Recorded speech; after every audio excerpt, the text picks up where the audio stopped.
জামাতের সঙ্গে সমঝোতা ভেঙে যাওয়ার পর একলা চলো নীতিতে হাঁটছে চরমোনাই পীরের দল ইসলামী আন্দোলন বাংলাদেশ। এরই ধারাবাহিকতায় এবার ঢাকার 2 সিটি কর্পোরেশন নির্বাচনের জন্য মেয়র প্রার্থী ঘোষণা করল দলটি।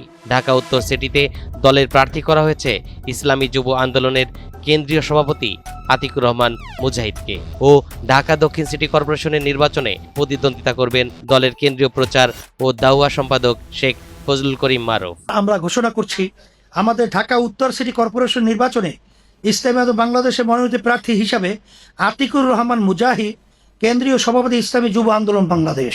আর ঢাকা দক্ষিণে আমরা প্রার্থী হিসাবে আমাদের সাবেক ছাত্রনেতা হাফেজ মাওলানা ফজলুল করিম মারুফ। সোমবার বিকেলে পল্টনের নিজ কার্যালয়ে সাংবাদিকদের সঙ্গে এক মতবিনিময় সভায় ইসলামী আন্দোলনের আমির সৈয়দ মোহাম্মদ রেজাল করিম প্রার্থীদের নাম ঘোষণা করেন। এ সময় চরমোনাই পীর বলেন, কেবল এমপি ও মন্ত্রিত্বের জন্য আমরা রাজনীতি করি না, আমরা কেবল ইসলাম, দেশ, জাতি ও মানবতার পক্ষেই অটল অবিচল থাকব।